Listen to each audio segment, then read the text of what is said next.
प्याज लहसुन कोई ऐसा नहीं कि जैसे शराब मछली मांस ये त्याज्य है। अभक्ष पदार्थ मत खाओ जिसमें दूसरों को कष्ट होता है। ये हम अनुमति नहीं दे रहे, आज्ञा नहीं कर रहे कि सब खाओ। हम उनकी बात करें कि जो समस्या है। प्याज को थोड़ा वो जैसे आलू पैदा होती ना, ठीक उसी जगह उसी भूमि में उसी पद्धति से प्याज भी पैदा होता है। बस अंतर एक घोर तमोगुणी है उसका प्रभाव, इसलिए संत जनों ने उसको निषेध किया है। क्योंकि हमको तमोगुण रजोगुण त्याग कर सतोगुण होते हुए भजन में बढ़ना है, इसलिए वो कोई ऐसा पाप वाला कार्य नहीं है कि जैसे मुर्गा ये सब खाने वाले, वो कोई पाप नहीं है, पर वो भजन में विघ्न है। अभी बच्चे हो, अब जैसे कोई आर्मी में है, नौकरी में, ऐसे बड़े व्यापार में या और ऐसे पढ़ाई लिखाई में, अब उनके लिए कहते तुम ये साधु महात्मा और जो भगवत मार्ग में अच्छे से चल रहे हैं, ये उनके लिए है कि आप प्याज लहसुन कोई ऐसा नहीं कि जैसे शराब मछली मांस ये त्याज्य है, ऐसे वो उसके लिए उसी कोट से होगा जो भजन करने के लिए चल रहा है, क्योंकि तमोगुणी चीज है। लेकिन आप लोग जैसे गृहस्थ हैं, आप बच्चे हो, कोई नौकरी में है, कोई ऐसे, अब वो कहां पंडिताई झाड़ते घूमे कि भैया प्याज लहसुन तो हमें लगता है कि फिर बाहर आपको बड़ी समस्याएं आ जाएंगी, या तो फिर बैरागी बनना पड़ेगा, नहीं तो फिर कैसे आप एक दो दिन सेव खा के रह सकते हो। अब आपको अमेरिका जाना, यहां जाना, वहां जाना, तो अभक्ष पदार्थ मत खाओ जिसमें दूसरों को कष्ट होता है।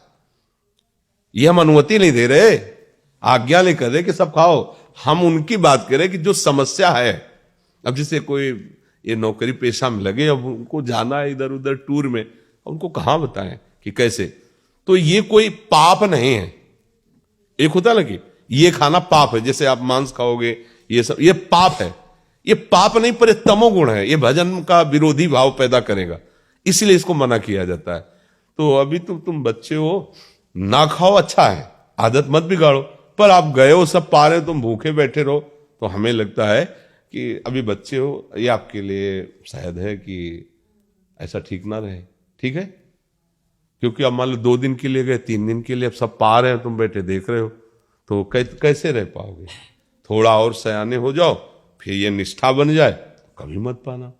एक दिन उपवास भी कर सकते हो, फलाद भी खा के रह सकते हो, पर वो देखो जिस मार्ग में चले उसमें थोड़ा सा समझ के चले।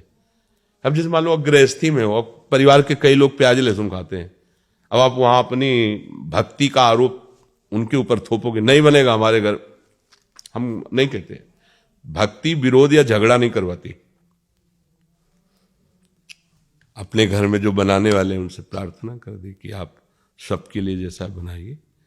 हम अपनी श्री जी के लिए चाहते हैं, अगर आप बना सको तो थोड़ा बिना प्याज लहसुन का अलग पात्र में झोंक दो, रोटी वही दे दो, हम भोग लगा पा। राधा राधा राधा। झगड़ा कलह अशांति ये सब ठीक नहीं है। भक्ति तो बहुत, राक्षसों के बीच में रहकर भक्ति कर रहे हैं विभीषण जी, आसपास जहां जिंदा आदमियों का मांस खाने वाले नरभक्षी राक्षस, ऐसे जिंदा, जैसे अपने लोग ककड़ी खीरा खाते ना, ऐसे वहां रांधने की जरूरत नहीं, ऐसे जिंदा गाय भैंसा ऐसे खाते हो।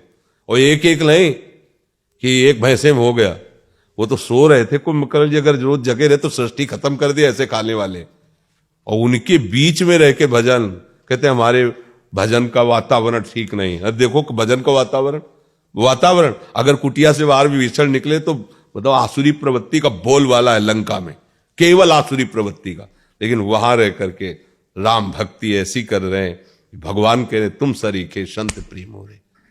तो अभी आप, हमें लगता है इस बात पे ना हट करना, अभी आगे जब बड़े हो जाना तो आप सुधार कर लेना। ठीक है।